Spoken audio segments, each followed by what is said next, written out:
Әлемде қант диабеті деген диагнозы бар адамдардың саны жылдан жылға артып келеді. Жалпы қант диабеті дегеніміз қандағы қант мөлшерінің шамадан тыс жоғары болуы.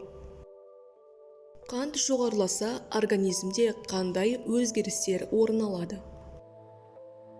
Қанттың мөлшерден тыс артық болуы қан айналым бұзылысына әкеледі. Қанның қоюлануына, қан тамырлардың қабырғасының зақымдануына, қан айналым процесінің бұзылуына, организмге оттегінің жетіспеуіне, тіндердің зақымдануына және нервтердің зақымдануына әкеліп соғады. Бірінші типті қант диабетінің пайда болу себебі инсулин өндіретін ұйқы безін бұзатын антидене. Демек, бұл жерде иммунды жүйенің патологиясынан организм өз тінін бөтен деп санайды және өз-өзіне қарсы шығады. Өмір сүру салты және тамақтану бұл аурудың пайда болуына алып келмейді. Ал екінші типті қант диабетінің негізгі себебі семіздік, яғни артық салмақ. Тәттілер негізгі басты себебі болып табылмайды. Негізгі себеп майлы, жоғары калориялық тамақты тұтыну болып табылады.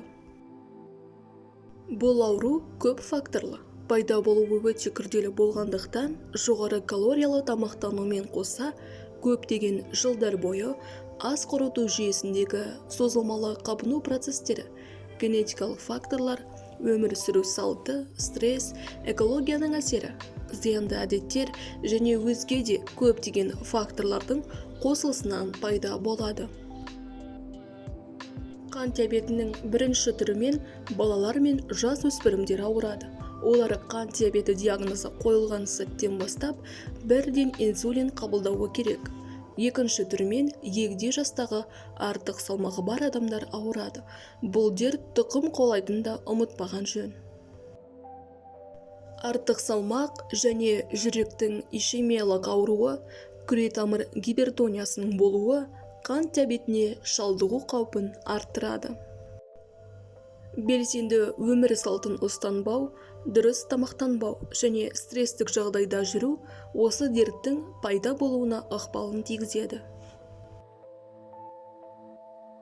Қант диабетінің екінші түріне шалдыққан адамдар өмір бойы қатаң диетаны сақтауы керек, яғни үнемі не жегенін бақылап отыруы шарт. Диетаны дәрігер тағайындайды, яғни пациенттің тамақ рационындағы көмірсулардың құрамына байланысты тағайындалады. Пациенттер энергетикалық құндылығы төмен тамақтарды жеп және спортпен тұрақты түрде шұғылдануы қажет. Қант диабетіне шалдыққан пациенттерге пайдалы тағамдар, яғни орамжапырақ, пияз, баклажан, қызанақ сияқты көкөністерді көп жеу керек, себебі олардың гликемиялық индексі төмен, ал қуырылған және қайнатылған картопты, асқабақты, қызылшаны, жүгеріні жеуге болмайды. Сүт өнімдерінің ішінен майлы ірімшік, майлы қаймақ, майлы айранды тұтынбаған жөн.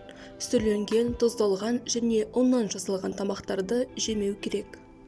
Және рациондарыңызда міндетті түрде ет және балық болуы керек.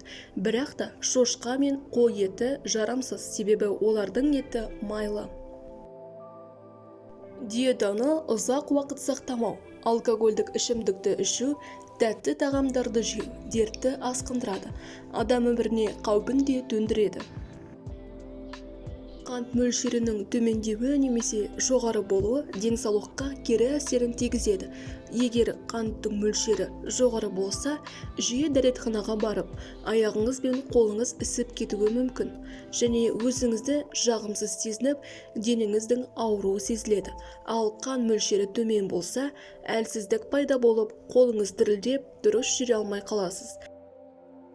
Дұрыс тамақтану, белсенді өмір салтын ұстану қант диабетінің алдын алуға көмектеседі.